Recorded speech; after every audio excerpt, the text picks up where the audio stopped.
Hello, everyone. I'm LoVetta Jenkins, guest host for Barrier Breakers, Inc., where we specialize in working with BIPOC and first generation law school students. Today, I'm joined with Angela Vorpahl, and we're going to talk all about the 5 biggest mistakes that new law students can make. Hello, Angela. Hi, how's it going? I'm so excited to be here. Everything's amazing. I'm so glad to talk to you. Let me tell the folks a little bit about you. Angela Vorpahl is a law school strategy coach and the creator of Law School Master Plan. Prior to starting her law school strategy program, Angela graduated in the top 1% of her law school class, clerked for a federal judge, and worked as a big law associate in New York City, all without going to a T14 law school.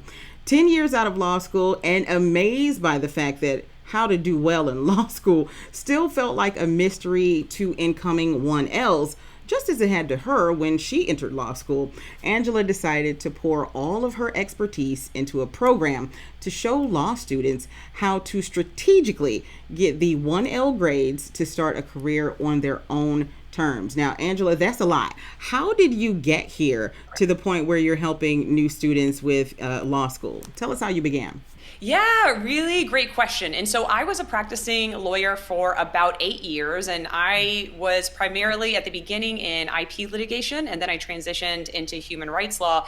And about 5 years ago, I actually started a YouTube channel because even though I had had some really incredible opportunities working with amazing lawyers doing really great work, I realized that I had a lot of frustrations with the system, and I had quite a few chips on my shoulder about things that nobody tells you, all the things that you're expected to know, but without getting any kind of training or any kind of resources or visibility into it at all. And so I made a very personally controversial decision to start this YouTube channel because I thought it would alienate me from the entire legal community. But it was just things that I wish I would have known starting out, and all the things, again, that they just don't tell you and they expect you to know. And so as I was making these videos, I had a lot of law students and lawyers start to reach out to me, either with questions or sort of just affirmations of, yeah, that was my experience too. These were the same frustrations I had. This lack of transparency is ridiculous, all of these different things. And so this was end of 2019, beginning of 2020, when I realized, oh, there's a really big need here. There's a gap in knowledge here. I thought when I started law school that was just a me thing, that I didn't know anything about law school and I didn't know about anything about becoming a lawyer. And surely in the last 15 years, that problem has solved itself. And I realized very quickly that in fact it hadn't, that cycle after cycle, these were still things that nobody knew, nobody was talking about. And we would just head into 1L year and in a lot of cases be devastated by the results that we would get because we just didn't know how to do it because nobody was telling us. And so that's when I decided at the beginning of 2020, I think I need to admit to myself that this is something I feel really strongly about. And I think coaching is the way to really serve this community and solve this need. Okay, so with all of that, because I will admit I was not a law school student, but I know that there's a huge difference between studying for the 1L students and, studying for undergrad and even in a different field. Now, I want to know, what methods do you use to pretty much ensure success amongst those students who are going to find it a little bit difficult with a transition? Yeah, so I guess the first thing I will say is that if you are feeling nervous, uncertain, scared about starting 1L year, you are definitely not alone. That is without a doubt the same experience we all have heading into 1L year, because we've heard that 1L year is hard, but we don't really know what that means. And we're told that it's really intense, but we don't really know what that means. And so I think there's kind of this just shout of mystery over the entire experience. And so our brain just starts to loop in kind of worst case scenario mode. And I know this is going to be tough, but I don't really know what I'm stepping into. And so when I think through 1L year, there are three major strategies that I think every new law student needs to have in place. And this is what I focus on with my students as well. And that is a time strategy, a study strategy, and a final exam strategy. And so when we talk about a time strategy, we're talking about what is it that I need to be doing every day, week, and month to make sure that every hour I'm spending on law school is directly tied to the results that I want to get on final exams. And then the study strategy is how do I actually internalize and master the material that I'm learning? And then the final exam strategy is how do I take all of that knowledge that I've just now acquired and literally put it on a page in a way that gets points. I like that, having different set strategies. That I think would work probably with any profession, but absolutely when it comes to law. Today, we're talking about the five biggest mistakes that new law school students make. Now, what would you consider to be the most common mistake, and how can new students or the 1Ls combat it? Yeah, great question. So the first mistake that I would say is the most prevalent is having this mentality that law school is essentially college 2.0 and that you can do the same things you did in college and expect the same results. And so this is a really big mindset shift for all of us because most of us, if not all of us, continue on to law school because we've always done well in school. We've always been at the top of our class. We've always been the people getting straight A's and most of the time without having to work that hard or without having to try that hard. And so we assume that because that has worked for us our entire life, presumably it will also work for us in law school. And we have no evidence to support that it won't. And so what happens over and over and over is that we start 1L year and we immediately are shocked by that first week. Just the number of pages that we're assigned to read, the complexity of the cases, how fast everything is coming at you. And so it feels like you're drinking from a fire hose and we don't have any resources or any skills or anything in place to be able to deal with something like that because we've just never had to do that before. I like that, drinking from a fire hose, because you can't sip that at all. It's going to come at you fast. Now, a lot of students, it's a popular term, imposter syndrome, and a lot of students are suffering with it.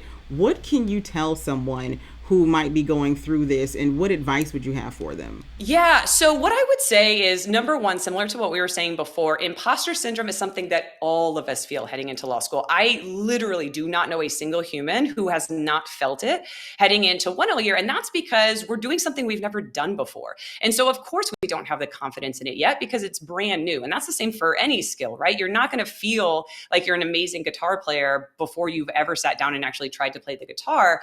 And so I think where the disconnect happens is that we feel this imposter syndrome, but we feel like we shouldn't have it.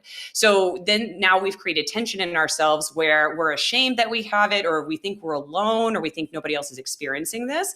And so we add that layer of judgment or shame on top of it. When the reality is that, yeah, of course we feel like we don't know what we're doing because we don't know what we're doing. We're starting out from scratch. And so I think the best two things that I would say, number one is this recognition and this reality that everybody is in the same boat starting from zero. Nobody knows anything about the law. Even people, most of us have no legal experience. And even if we do as a paralegal or as a law clerk or something like that, it's minuscule in comparison to what we're about to experience. So I think that's number one is just recognizing that this is a very human experience that we're all going through and we're all in the same boat. And then the second thing that I would say too, in terms of imposter syndrome, is that we head into law school. I know we talked about this earlier, but just with zero visibility, right? So we can't even see the hand in front of our face. We don't know what to expect. We don't know what's coming. And so our brain sort of loops in this worst case scenario mode of, oh my gosh, I know something intense is coming, but I don't know what it is. And so the best antidote that I've ever found to that is actually getting clarity on this stuff and getting into action. And so that's why when I coach law students, we start before the first day of class, as early as like 1, 2, 3, 4 months out, because what that allows you to do is start to get familiar with what these different steps look like. And so it really kind of takes something that's very nebulous and intimidating and scary and breaks it down into very tangible steps so that you can show yourself, oh, I could do this. And yeah, this is going to be a learning curve, but there are things I can do to get into action rather than just kind of sitting in this void of, I feel like a failure and I haven't even begun. Right. One step at a time is really going to get you where you need to go.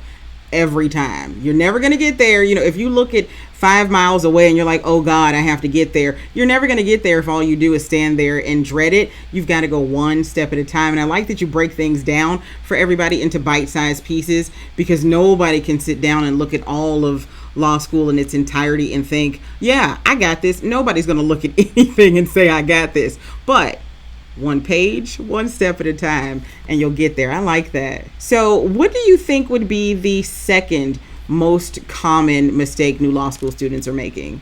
Yeah, so I would say being leaky with your time. And so, as we talked about earlier, because law school has a totally different level of workload and a different level of intensity than anything we're used to before, when we start law school, what tends to happen is that we sort of default into the one thing we do know, which are the cases that are being assigned to us.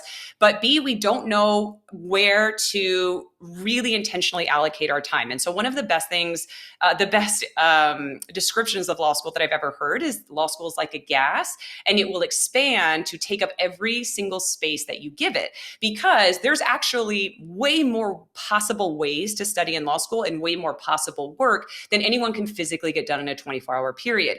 And so because we're sort of inundated, not only with the level of workload, so the literal cases that we're being assigned, but also just with all this terminology that's being thrown at us, right? So you hear you're supposed to read every case and craft a case brief for every case, and make sure that you're doing flashcards, and make sure you form a study group, and make sure you're doing outlines and taking every practice problem and talking to your professors and going to the TA sessions and recording your lectures. And so all of these things are coming at us, and we have no way to know, okay, how am I supposed to prioritize this? How long am I supposed to be spending on each thing? What is the most important? What's the least important? And so what tends to happen is that our time just kind of gets lost. So at the end of a day or at the end of a week, I'll hear a lot of students say, like, I don't even know what I did this week. I don't even know where all of that time went. And the problem is that in law school, because in my opinion, they're teaching us way more content than we can comfortably, or that probably any specialist would say we should be trying to teach ourselves at any one time. We don't have the luxury of spending time on things that don't actually move the needle. And so when it comes to law school, we need to be aggressively intentional about how we're spending every hour in law school and out of law school. Because when we're talking about in law school, it needs to be not just a possible way to study, but the most effective way to get from point A to point B, because we have limited time. And the corollary to that is time away from law school. So when we're talking about time with our families, just time resting and watching Netflix, or going out and getting to know our classmates, or some of my students are part-time evening students, so they have full-time day jobs. So even time away from law school, I get that question a lot of, okay, so how do I keep a balance, or how do I stay sane, or, how do I make sure that I'm getting the rest that I need? And the answer is you absolutely have to time block it, get it on your calendar aggressively. So it's not just, okay, when I'm done with studying, I'm going to take a break. It's no, I know myself, and I know I need this many hours a day, or this many hours a week, or this, day or half day off on the weekend. And if you do not put it on that calendar, if you do not find a space for it, it just won't happen. You talked about calendars, and this is a question I had, but I wanted to ask it now instead of later. With every level of higher education, you're going to get some newfound need for organization and scheduling. What would you say, or how would you advise someone to make sure that they get all of their organizational skills together in order to get better grades? Yeah, so when it comes to the time strategy, we break it out into layers. So we have a semester strategy, we have a weekly strategy, and then we have a daily strategy. And so in terms of the logistics of that, my favorite place to literally build out your calendar is going to be on some kind of app e-platform. So I'm a Google Calendar person. I know a lot of people are Apple Calendar people, but having something digitized that's not something physical, in my opinion, is actually really, really important, because a couple of things that we're doing. One, we need to be able to have everything in one place. And so as things are coming onto your calendar, we need to be able to add them in real time. The other thing that having a digital calendar allows you to do is when, for example, with my students, we build out a Google Calendar for the week. And so you can literally move the times to reflect how long it's taking you to finish certain tasks. tasks. And so when we study block, for example, yeah, we have an ideal calendar of like, okay, I would love to study for 2.5 hours here and an hour and a half here and 3.5 hours here. But we also want to see how long is it actually taking us to get through this stuff. And so in Google Calendars, for example, I'm sure Apple Calendars is the same way. You can literally move these blocks of time. So at the end of the week, you can see this is how much time I spent doing this. So I either need to increase it or bring it to a coaching call so we can figure out what we're going to cut or what we're going to pivot. So that's logistically how I would recommend doing it. And then when we're talking about, how we're going to visualize this, it's what am I going to get through today? What's the goal for the week? And then, of course, what is the semester goal so that I can be exactly where I want to be by final exam time. I like that, putting it all on the calendar. I'm a digital calendar person myself, digital planner. If it's not planned out, something's going to get dropped. And I can only imagine what would be on the schedule for somebody in law school. Now, do you suggest that they also schedule in things like, self-care or other activities, or is being a 1L actually just going to be all you do for the entire year? Yeah, so yes to the first question. So when we're building out our weekly calendar, for example, so the first thing we're putting on the calendar are law school non-negotiables. And so for all of that, for all of us, that's going to include classes, right? So classes are things that we cannot move and that have to be on the calendar. So other law school non-negotiables could be things like if your professor has certain review sessions or like set professor hours, if there's set TA sessions, if there's a networking event for a law firm that you're definitely going to go to. So anything that's a non-negotiable for law school goes there first.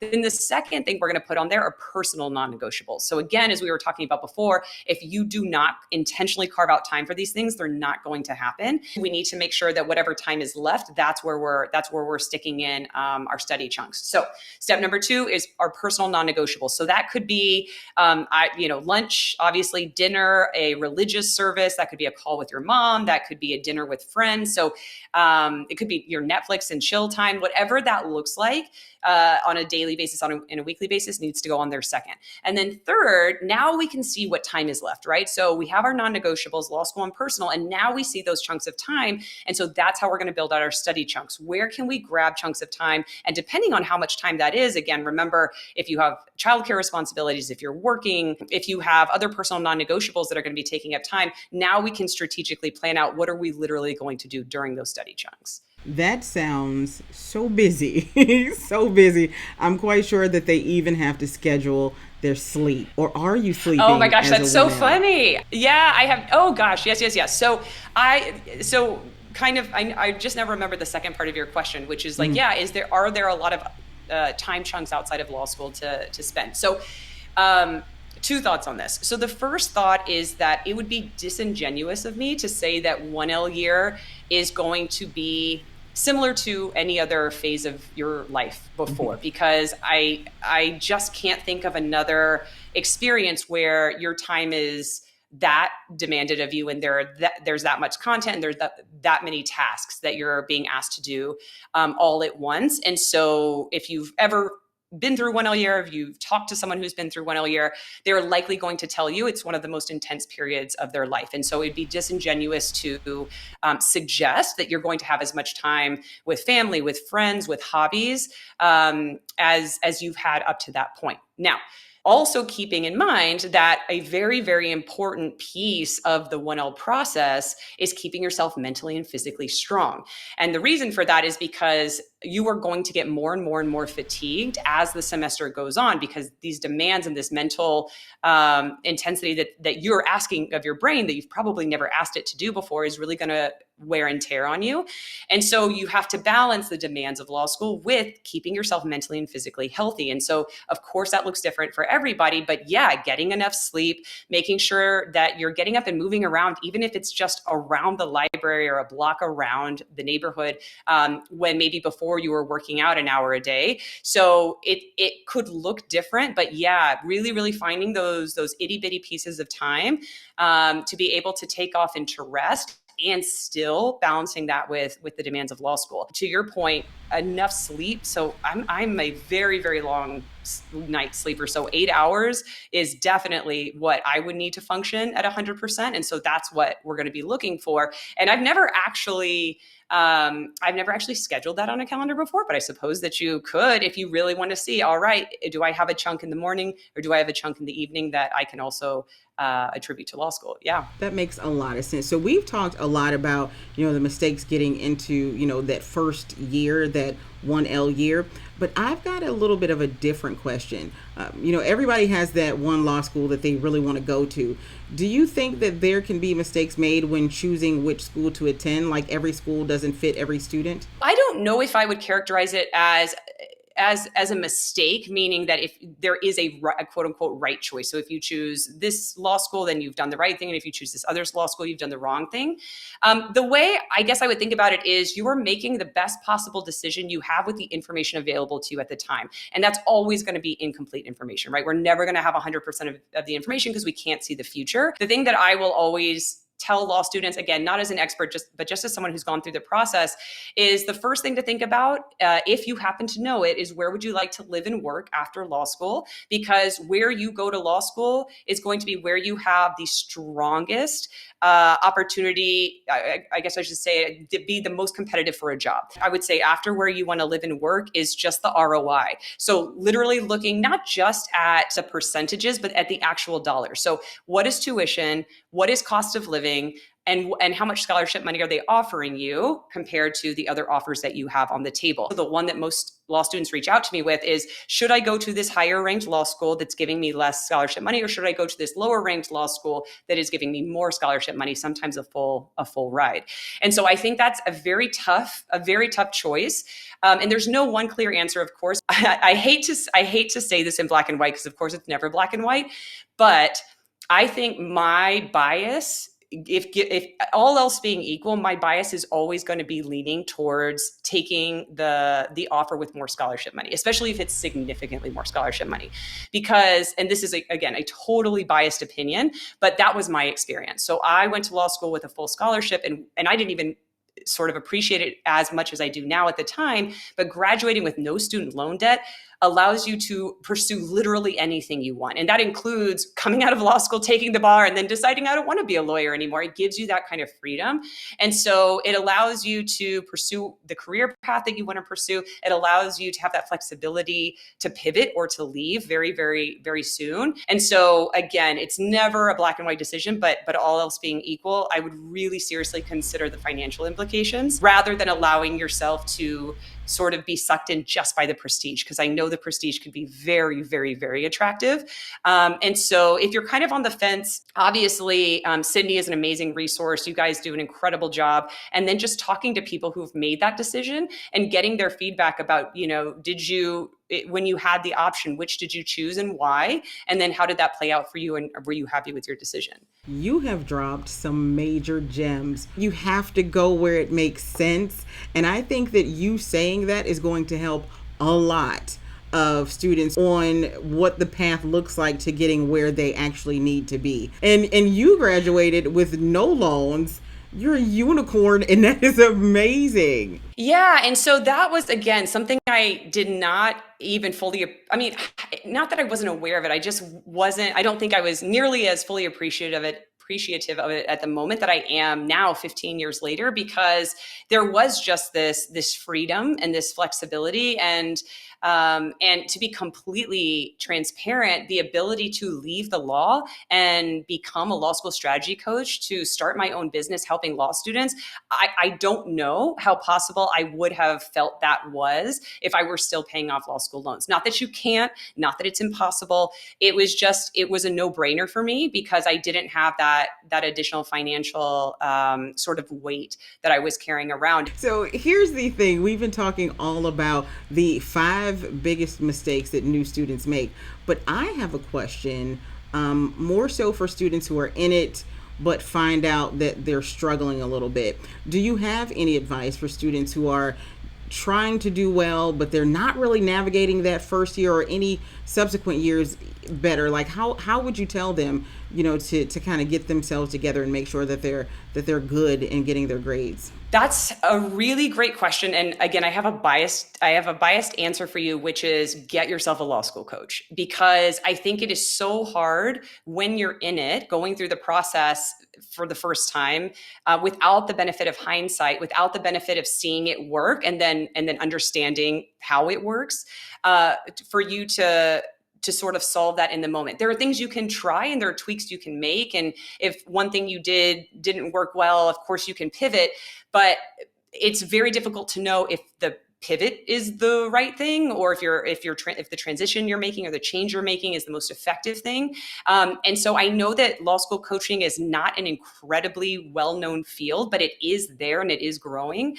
And so, yeah, like talk to someone who has been through the process, who has the benefit of 2020 hindsight, and can tell you, here's what I've seen work, here's what I've seen not work, and why, and then be able to make a personalized plan for you. Because yes, every person is slightly different. We process information slightly differently. Our professors are slightly different. What they want to see either in lectures or on final exams is slightly different. But I would say about 85 to 90% of the strategies are not different. They are very applicable across the board. And then if you have a coach, you can make those 5 to 10 to 15% changes or tweaks as you go, depending again on if your professor says they want to see something in particular, or something is not working for you, like the traditional outline method, or taking a final exam is not going well for you, those kind of things. You're able to get immediate feedback about why that is and how to change it. Okay, so we've covered 1, 2, a possible 3, but in no specific order, what other mistakes do you think new law students might possibly be making in that 1L year? Yeah, so I would say that number 3, I call not going to the horse's mouth. And so this one, essentially what it means is not talking to their professors. And I know how incredibly intimidating that is. And I know that because my 1L year, I did not do it. Basically, the entire semester, I came up with all these questions that I had, but I never felt confident enough that I knew the information well enough to walk into a professor's office and actually ask a question. And so what happened was I was accumulating all these questions. I told myself I would ask them once I knew the information well enough. And then it got down to the end of the semester, about 2 days before the final. And I walked in, I was like, I have the following 97 questions. And they're like, you have 10 minutes. What would you like to ask me? And so it was a total train wreck. And so what we want to do from the very beginning, and this is something that I actually build out into our semester long calendar with my students, is going to professors' office hours. And that's for several reasons. So we have a few strategies that are at play here. Number one, we of course want to get answers to our substantive questions. So if there's an area of the law you're not understanding, if the way the professor explained it in class is not making sense, we definitely want to get clarity on those pieces.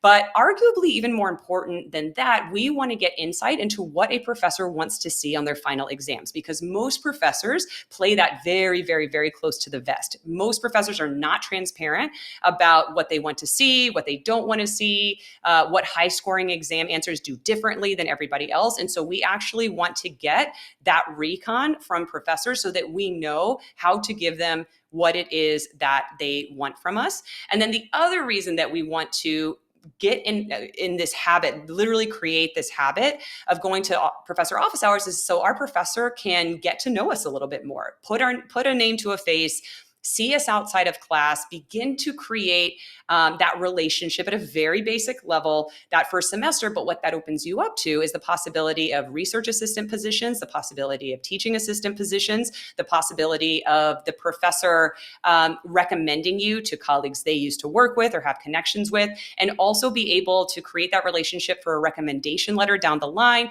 either if you want to transfer your second semester of 1L year, or if you're interested in something like a federal judicial clerkship, or you're interested in a particular clinic that's very competitive, or you want to go after the Attorney General's honors program. All of those things are going to require recommendation letters. And so we want to sort of begin to plant the seeds for this going forward. And I can't tell you how many students I've had who have come back to me and said, oh my gosh, Professor so-and-so just offered to send an email on my behalf to such and such lawyer who works at such and such firm because they knew I was interested, or they thought I'd be a good fit, or whatever it is.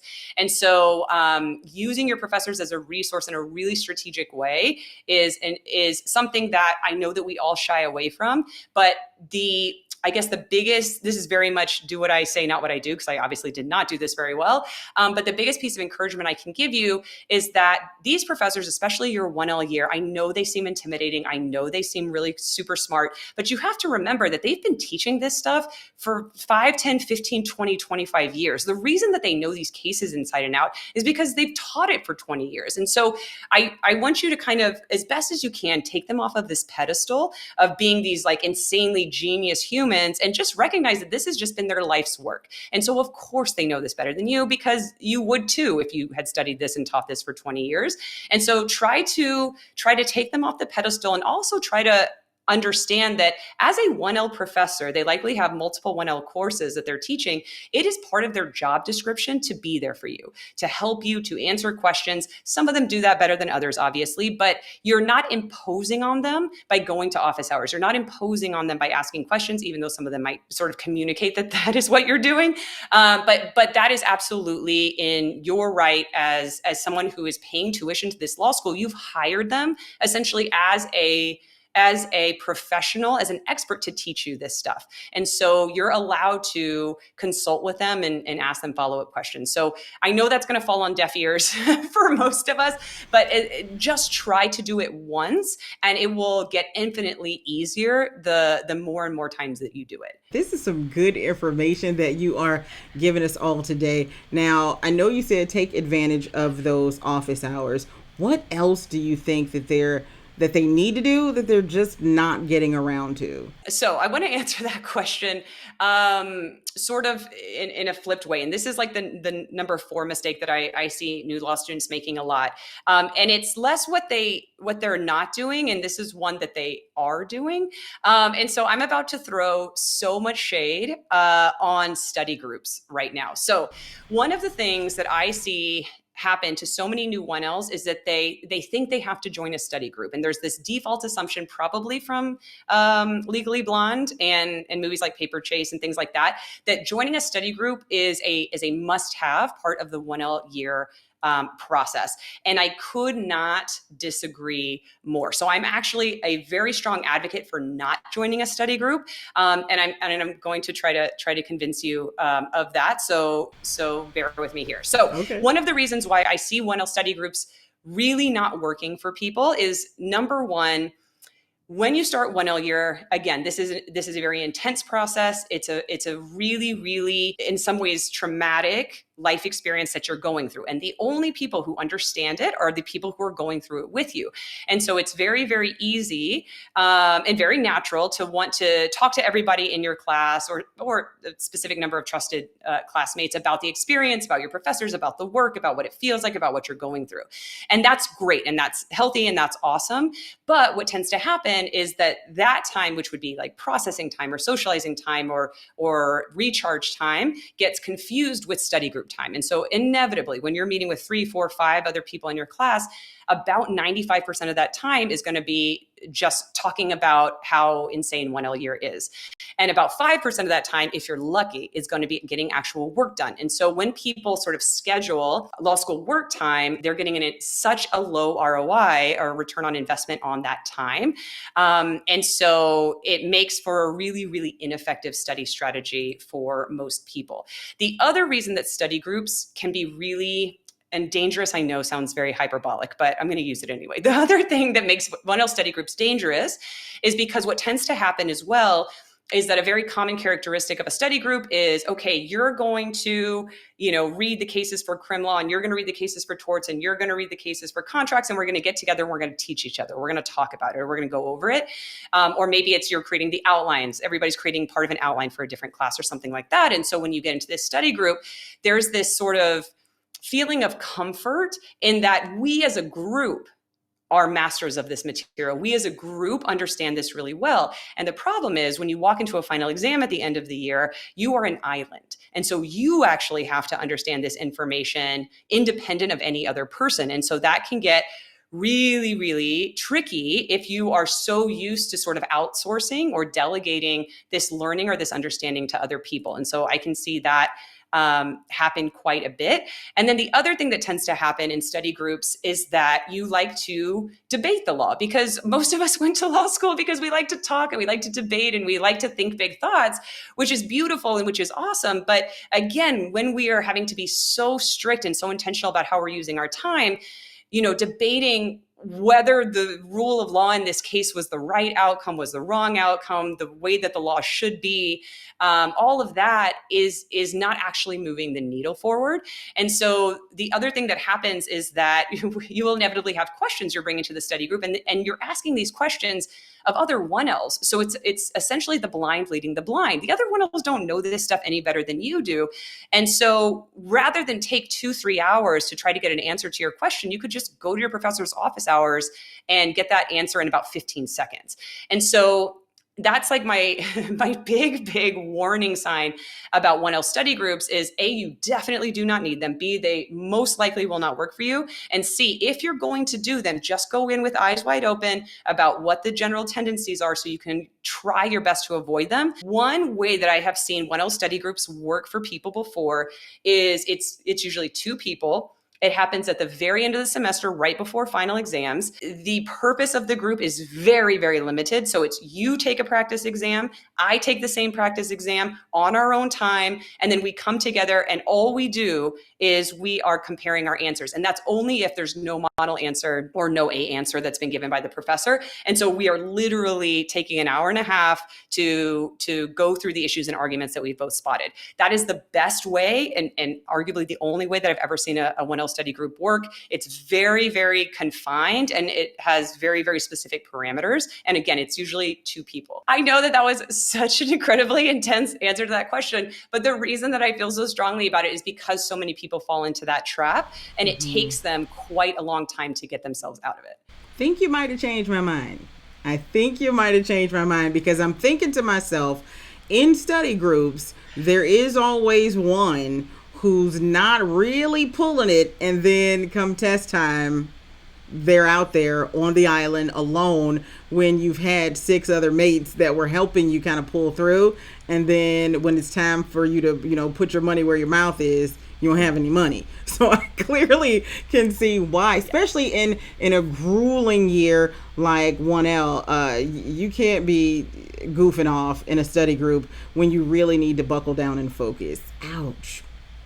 Yeah, that's a good one. That's a good one. Exactly. So what would you think is one piece of advice that you would have given your younger self when you first decided to enter law school? I've been asked this question before by 1Ls, and I think so. The longer answer, I guess I would say, is I had so much advice that I would have given my 1L self that I literally had to create a program around it because it was all of the things because I didn't know anything, and so it was just step by step, piece by piece. Brick by brick, how would I build out a strategy that would actually work, that would actually help me use my time and my energy and channel it in a way that would set myself up for the grades that I wanted. So it was literally this entire program. But I think the short answer to that that I realized recently is law school doesn't have to be a mystery when you have a strategy. And I think that is so incredibly true because it feels like a mystery.